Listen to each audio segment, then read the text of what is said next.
Hey minions, welcome to Crank It Up. I'm Jim Price, and today I want to talk about one of the most challenging design concepts that I've had to explore: intentional draw order dependency. Draw order dependency is a bad thing.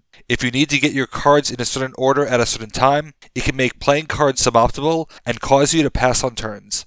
Some factions serve as state machines where you need cards of various states, like how skeletons require burying and uncovering, and only having uncovering won't help you.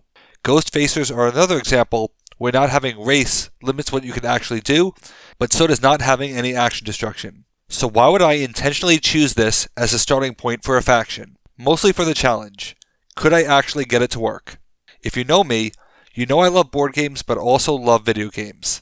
There is a particular genre that I love that I was curious to see if it could work. One of my favorite genres are Metroidvanias, where you start out weak but progressively unlock new abilities and fly through maps at great pace by the end of the game.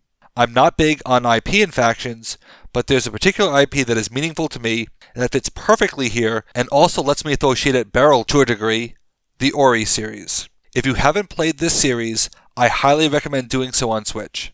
Both games are in my top 10, and Will o' the Wisps is in my top 3, as I consider it a masterpiece. In Ori, you collect skills over the course of the game, largely in a prescribed order, and I wanted to see if I could turn that into a faction. By the very fact that this video exists, I think I did. Although I usually start with leaders, I think it makes sense to start with showing the Ori actions. Ori has 10 standard actions but the usual slot, so there are 2 double features. Each action has the skill subtype. Each skill also has a number in the middle right corner. You'll also notice the clause that each skill lets you play a skill of a higher number. So if I play skill 3, I can play skill 4 or higher, and progressively everything in between if I have the right cards in hand. For Ori to work, I had to set some very important guidelines. First, I have to understand that everyone will see the skill playing clause and think I'm going to play 8 actions in a turn. And that's possible, but improbable. In fact, I think it might even be bad to do so unless you were counting on skill 8. Ori self-balances through 2 key concepts: draw order dependency and the Blossom Paradox. Naturally, every skill I could play gets stronger the longer I wait to do so, but at that point I may have missed my moment.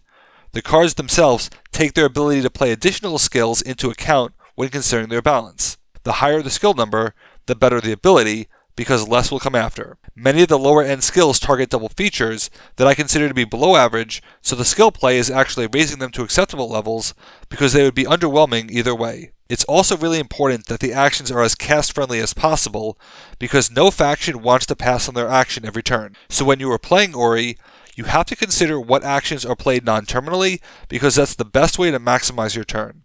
You can play all your skills in one turn, but you likely don't want to, especially since they are discretely different. Let's look at the skills in order, which conveniently mirrors the order in which Ori acquires them. Spirit Flame can place 2+1 counters on one of your minions. The top ability is about as average as you can get because plenty of cards give you 2 power counters and something else. As a double feature, and as a small increase, this makes perfect sense to play outside of a skill chain because you aren't passing on many skill playing opportunities and you set up your action play for your partner faction the next turn. The next skill is Wall Climb, which draws 2 cards. This is my most played skill because it accelerates your deck, and again, not passing on many skills. However, it's great to play during a skill chain because it might get you that extra skill that lets you do things slightly more efficiently. Charge Flame lets you destroy another player's minion of power 3 or less. When played as a skill chain, this can help set up a solo, but it also makes for a good stall tactic as an action to play when you are trying to create breathing room. I'm rarely a fan of double feature destruction, but I do enjoy having a single threat, and this card has come up clutch in a number of situations. Double Jump is the 4th skill, and true fans of the channel will appreciate this pairing. Double Jump lets you use the on-play ability of one of your minions, which implies that their minions are going to have many of them.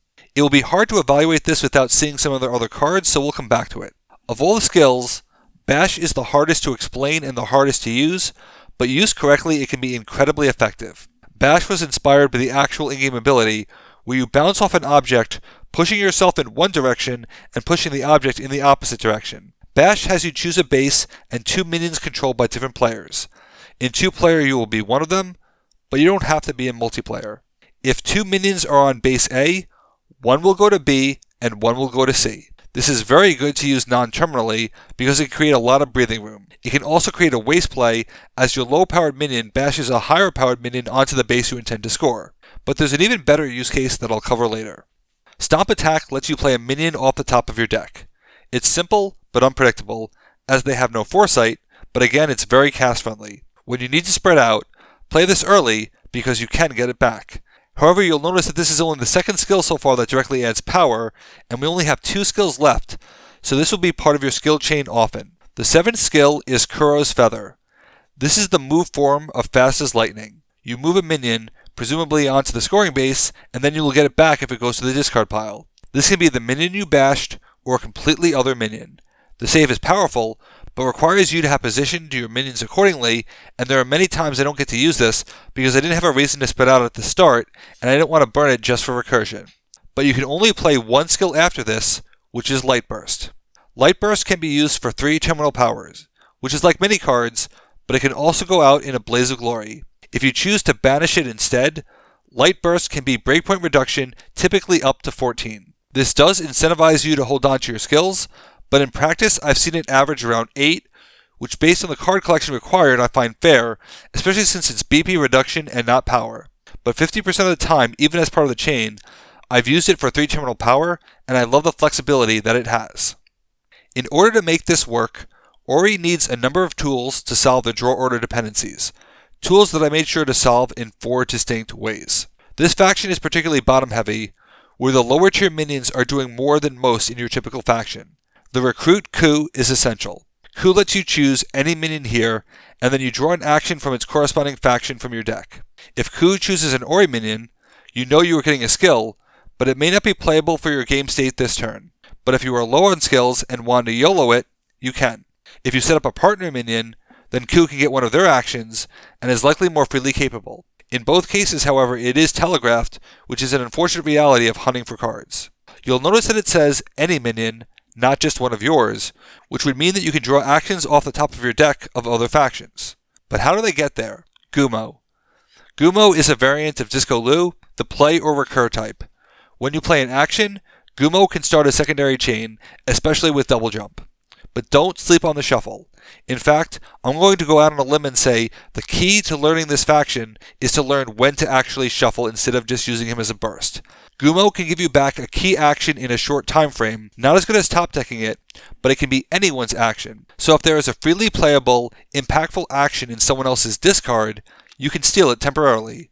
Of course, there is an implicit to hell with the Viking rule here because of coup, and I refuse to add owned by any player, so it just works because I said so. I use the shuffle option a lot, especially because it takes a potentially terminal minion and makes them non-terminal, knowing double jump can always give me back that action play at a later time. So where does Ori the leader fit in all of this?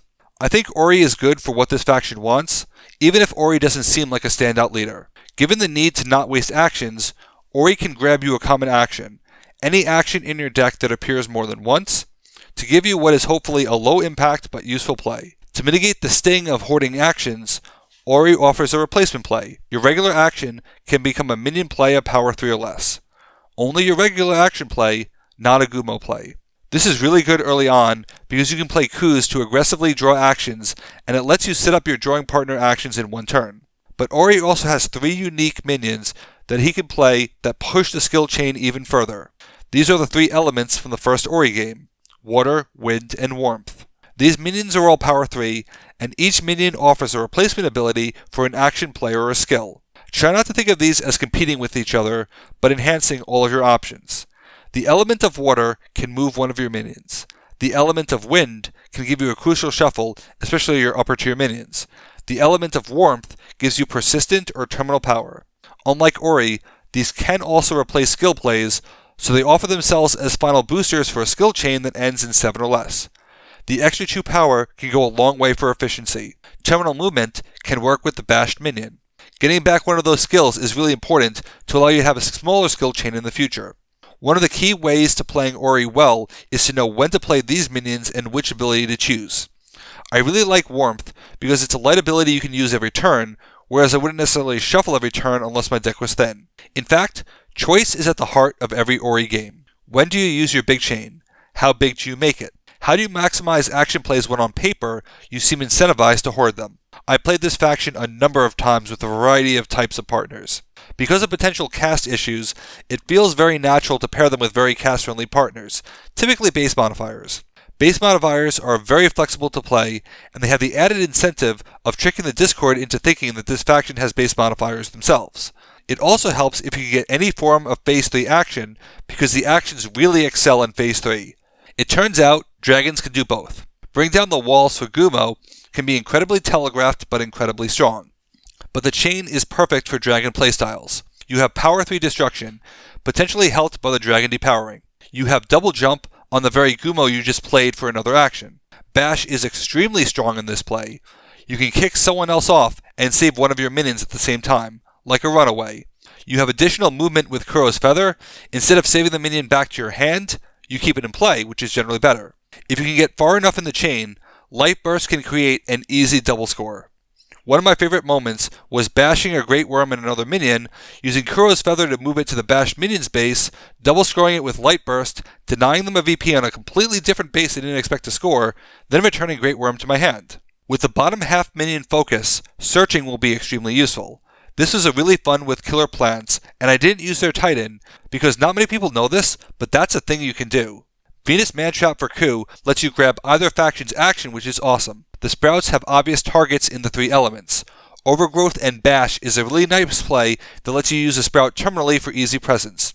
There's something ironic about using Blossom in Blossom Paradox the faction, especially with less choices, but the direct access the killer plants provide, as well as a card draw, really makes Ori shine.